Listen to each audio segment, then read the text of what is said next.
What's up, my name's Technumber here for Troubleshoot and welcome back to another video. So, Grid Legends has now released for early access. You can go ahead and get yourself a 10-hour free demo, or you can actually purchase the game and play it 2 days early, or something about EA Game Pass. I'll have an article linked down below. Either way, there's a free demo that you can go ahead and try now before the full release on the 24th of February. This video will still apply long after that. This is a full optimization guide for Grid Legends. Do note that I'm only going to be covering basic things in Windows that will help any game really, and then we'll get into game-specific optimizations later on. Do note it is a new game, so the developers will of course be optimizing it themselves as well. These steps will help you no matter what throughout all future releases. On top of this, if you'd like to get even more out of your computer, in the description down below you'll find Windows 10, Windows 11, and NVIDIA optimization guides to help you get even more out of your computer. Anyways, let's go ahead and get into it. First of all, go ahead and update Windows and your graphics card driver if you haven't already. Hit Start, type in Update, and go through the Windows update process. Then for your graphics card, in the description down below you'll find download links for Intel, AMD, and NVIDIA. You can either download and install the latest drivers through those links, or of course, if you have software like NVIDIA GeForce Experience, you can use that to update your graphics card driver instead. Speaking of updates, is it worth moving from Windows 10 to Windows 11 for performance? No. There's no specific features in Windows 11 that give you extra performance that make it worthwhile to move from 10 to 11. The only reason you should do it is because you like the new features, or you're ready to go through the huge learning curve of the different UI. That's why I'm sticking to Windows 10. Then let's go ahead and clear out some extra space on your drives, which is especially important if they're near capacity. Hit Start, type in Cleanup, and open Disk Cleanup as administrator. When it opens, choose C drive and click OK. Wait for it to scan, and when it pops up, simply tick everything on the list except for Recycle Bin, which you can go through and clear out later manually, and thumbnails down here if you use lots of pictures on your computer. Then click OK, delete files, and wait for this deletion process to finish. If you have your game installed to a different drive, make sure to open it up once again as admin and select that drive instead, say D drive, and follow through the exact same steps. When it's done, hold Start and press R, and inside of this run dialog, type %, temp%, and hit enter. Then a new file browser will open up. Hit Ctrl A to select everything, then Shift Delete to delete them, skipping the recycle bin. Click Yes, wait for it to scan, and click Continue if necessary, with Do This For All checked. If you see any errors like this, click Do This For All and skip. Rinse and repeat for all the errors you ran into. When it's done, you should be saving a ton of space on your computer. Then head back to this PC, C drive, and Windows. Inside of here, scroll down to Temp, once again Ctrl A, Shift Delete, and Enter. Skip all errors, and now we're done clearing out temporary and leftover files on our computer. Now let's get into the power plan. Hit Start, type in Power space Plan, and click on Choose a Power Plan. Inside of here, you'll likely have Balanced, Power Saver, as well as High Performance options with one of the first two selected. Simply choose High Performance and you should immediately notice a difference. If you have CPU-specific high performance plans, pick these instead. If you'd like to try out the Ultimate Performance Power Plan, in the description down below you'll find a bit of code that you can copy. Hit Start, type in CMD, run it as admin, and paste it in here with Ctrl V, then hit Enter. Upon doing so and refreshing your power options screen, you should see a brand new power performance plan. Select this and you should immediately notice an improvement in performance. Now let's go ahead and optimize our running programs on our computer and programs that start up with our computer.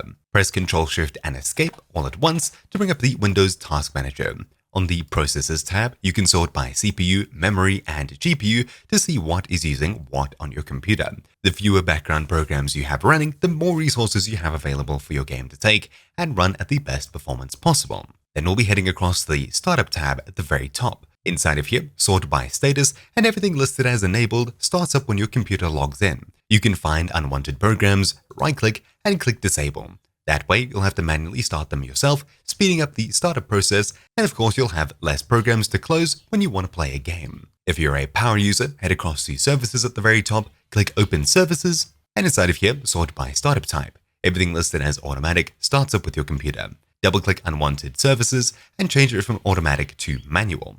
That way, either you or a program has to start it up when it's necessary. Don't change them to disabled. This is a very basic guide on optimizing things that start up with your computer, and instead, in the description down below, you'll find a really in-depth guide that shows you how to get to programs that aren't even listed here. Of course, if you're one who uses overlays, such as the Discord overlay, those could decrease FPS and increase input latency. If you don't actively use them or you don't actively need them, you should try turning off overlays that you don't use. This includes performance monitoring overlays, which you shouldn't have running unless you're specifically benchmarking games. Every tiny bit of available resources matter when you're trying to get the most out of your computer. Finally, let's get into some game-specific ones. For this, you'll need to know exactly where the game is installed. So for this, I'll be opening up Steam. Of course, you may have it on a different platform, but on Steam, simply right-click Grid Legends, hover over Manage, and click Browse Local Files. Inside of here, we'll be scrolling down, and you should see gridlegends.exe. Simply right-click this file and click Properties. Then inside of here, on the Compatibility tab, click Change High DPI Settings, and in here, tick this box at the bottom, select Application, and OK.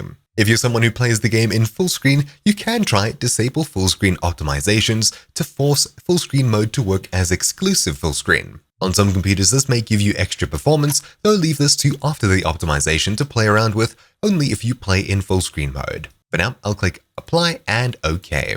Then at the very top of this window, I'll right-click the path up here and choose Copy Address as Text. Then hit Start, type in GPU, and open Graphics Settings. Inside of here, make sure Hardware Accelerated GPU Scheduling is turned on, and where it says Graphics Performance Preference, select Desktop App from the dropdown. Then click Browse, and inside of this file browser, click at the very top to select all of the text, Ctrl-V to paste the path that we just copied, and then hit Enter to navigate to the game's install folder.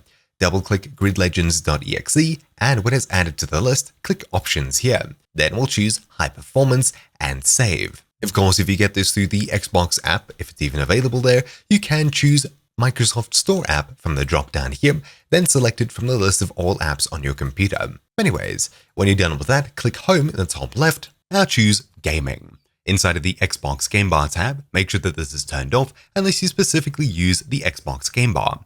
Then the Game Mode tab, make sure that this is turned on. If you're someone who's used the Xbox Game Bar before, or you have it installed, it's a good idea to make sure that Microsoft's version of Shadowplay isn't running in the background, constantly recording your screen. Hit Start, type in Xbox, and open the Xbox Game Bar. Then click Settings at the very top, and head across to the Capturing tab, where you'll make sure that Record in the background while I'm playing a game is unchecked. Then click Anywhere to close this. Now finally, before we actually launch up the game itself, we need to know if the game is GPU or CPU limiting us so we can optimize further. When you're in a demanding scene or running a benchmark in-game, hit Ctrl-Shift and Escape to bring up the Windows Task Manager. Head across to the Performance tab and simply see if your GPU is hitting 100% all the time or your CPU is hitting 100%. Whatever is maxed out all the time is what you're limited by. If you find that your graphics card is holding you back, it's a good idea to disable hardware acceleration in other programs on your computer, most importantly browsers. This includes Chrome, Firefox, and programs based on Electron and similar frameworks like Discord and Steam. In Discord, for example, head across to User Settings in the bottom left, then on the Advanced tab, you'll find hardware acceleration that you can turn off. By doing so, Discord and other programs will use more of your CPU instead of your GPU in the background. They may become more stuttery when lots of animations and video decoding or encoding are going on, so it may be a good idea to re-enable these later when you're not playing super demanding games. Of course, the alternative is to simply close those programs as well, including your browser. Speaking of CPU or GPU limited, if you find that you're CPU limited instead of GPU, which this guide is mainly going to focus on in just a bit when we get to the in-game settings, it may be a good idea to actually raise some of the settings in-game to balance out your computer. If you're CPU limited, you'll find that no matter how low you drop your in-game graphics settings, you won't gain any performance. Instead, the game will just look worse and worse while keeping the same performance. If you find that that's happening, it's a good idea to crank some settings up, especially ones that you may notice more than others, such as lighting and shadow effects. But anyways, with that out of the way, let's get into more game-specific options and finally launch up the game itself. To see what we can optimize inside of it, I'll click play here. So of course, by default, you're dropped into the game straight away. You'll need to quit out and head back to the main menu. I'll head across to the Options tab at the very top, then Video, and inside of here we can start optimization. If you're using an ultra-wide screen or a 4K screen, etc., it may default to 1080p in a small box or be super stretched. What you need to do first is set this resolution to the correct resolution for your display and then apply. When we're done with that, vertical sync should be disabled unless you're specifically getting screen tearing after you make this change, and display mode should be set to full screen for the best possible performance. I'll apply changes once more and head to the right to the Advanced tab. Inside of here, we have a benchmark option as well as a preset option. We can run all the way between ultra low to ultra high, and of course these will give you different bits of performance. To start, I'll get a baseline on the ultra high setting as I have a 3080 Ti. This will of course be relative, but you should still see a dramatic improvement here, assuming I'm not CPU limited. For you, however, especially if you are GPU limited, you'll find a great increase in FPS after following this guide, even if it isn't exactly the same as what I get. So toggling on my overlay, you can see we're sitting at around 90-ish FPS, low 90s. I'll let this benchmark run through to completion so we can see exactly what's happening. Already out the gate, it's a pretty optimized game to say the least. The Grid developers have definitely had a lot of time making games, and this isn't any different.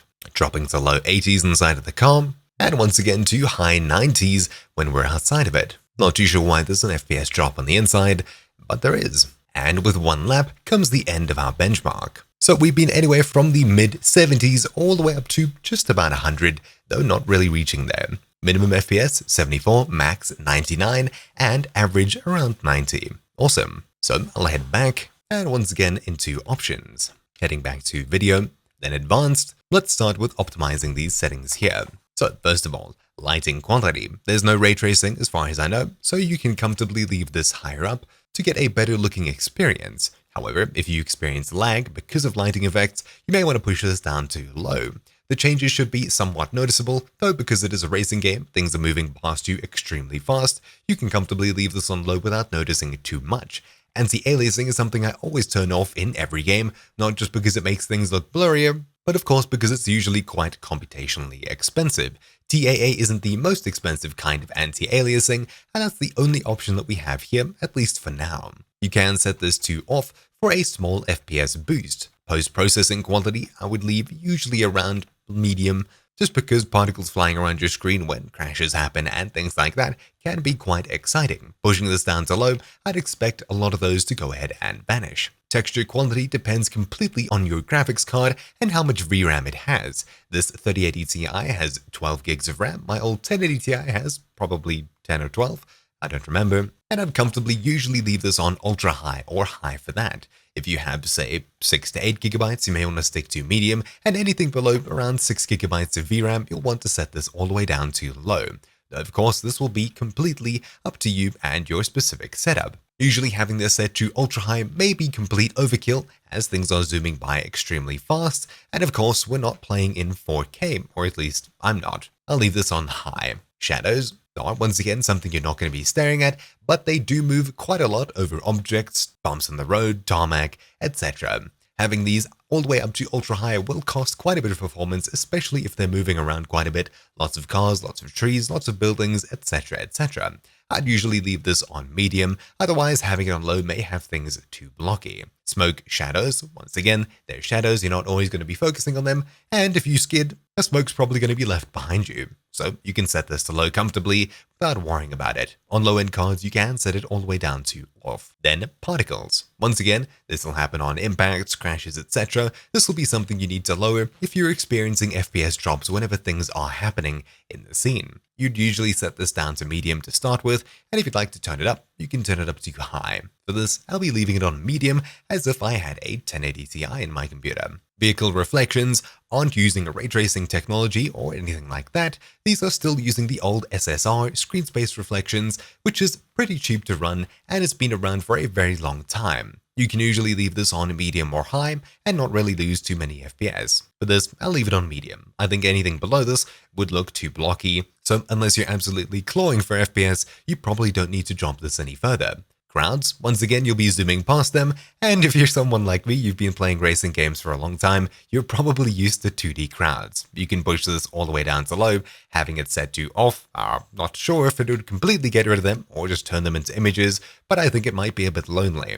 I'll leave it on low or medium. Now for mirrors, they're not simply screen space reflections as they need to render what's going on behind you. This will create a second camera instance in most cases, in most games, at a much lower resolution. This slider over here should change the resolution of that second camera as it's rendering what's going on behind you. I would think that you'd only see the difference in FPS when you're actually in the cockpit view, looking at the mirrors and the mirror above you. Usually I'd have this set to low or medium. You're not always going to be staring at it all the time, and I'd rather raise the other settings for what's going on in front of me before I come back here and raise this. Ambient occlusion should have a very small impact on performance, and you can usually leave this on. Weather effects, once again, are situational, and it completely depends on what kind of track you're on, environment, etc. Usually you don't need to leave this too high, but if you crank this down too low, things may look pixely, rain probably, and other things like that. I'll leave this on medium. Now ground cover, I'm not too sure what this could be, so I'd usually put this right in the middle on medium. Down to skid marks, once again these are probably behind you unless you're coming through for a second lap, in which case you're probably not going to be staring at them, but they may be useful to know that they're there as they may give you a competitive advantage. I'll leave these on low. I wouldn't recommend turning them off if you could use them for your advantage. LOD quality should be set to high, otherwise cranking this down may cause things to pop in suddenly, etc. Of course, if you have less VRAM, you may want to set this down to medium or low, depending on your graphics card. For me, with 12 gigs, I don't need to worry about this. I can always make sure that the highest quality models are loaded all the time, so I'll leave it on high. Dynamic resolution isn't anything fancy like DLSS or FSR, it's simply just adjusting the resolution of your display and scaling it up and down as it goes to reach a target FPS. This is a minimum, not so much a maximum as far as I understand. You'd usually want to have this set to off unless you've exhausted all of your other options here. You can set it to whatever you'd like to reach. But with a game like this, it doesn't seem too stressed and seems pretty optimized out of the gate. So with this, I'll apply my changes. Yes, and I need to restart my game to apply them. So I'll go ahead and do that in just a moment. The audio tab is an interesting one. We can choose between headphones and speakers, and spatial audio over here does seem to have quite a big impact on what's going on around you. I quite enjoy the sound of DTS-X, though you may prefer Dolby Atmos or Microsoft Spatial Sound. You'll notice a change in audio when you go between disabled and any of these options here. Everything else here is user preference. The gameplay tab, once again, is user preference. You can set between KPH and MPH for my American friends. Set the field of view, which is very useful, as if you're someone like me, you may want the set to higher rather than lower, especially if you're playing ultra-wide. The difficulty tab, once again, user preference. Something I'd usually do is turn off the racing line unless I'm loading the handling of specific cars. On-screen display, completely user preference, and none of these should really have any effect on your FPS, other than the rear view mirror, which is off by default. I would assume this adds a rear view mirror even in third person when your camera's flying behind your car. Finally, online is user preference once again. You may want to set this to private or public depending on how you'd like to host, if you would like to host at all. You can also change crossplay multiplayer type here, and the rest we can probably look over for now. Besides that, there's not much else here.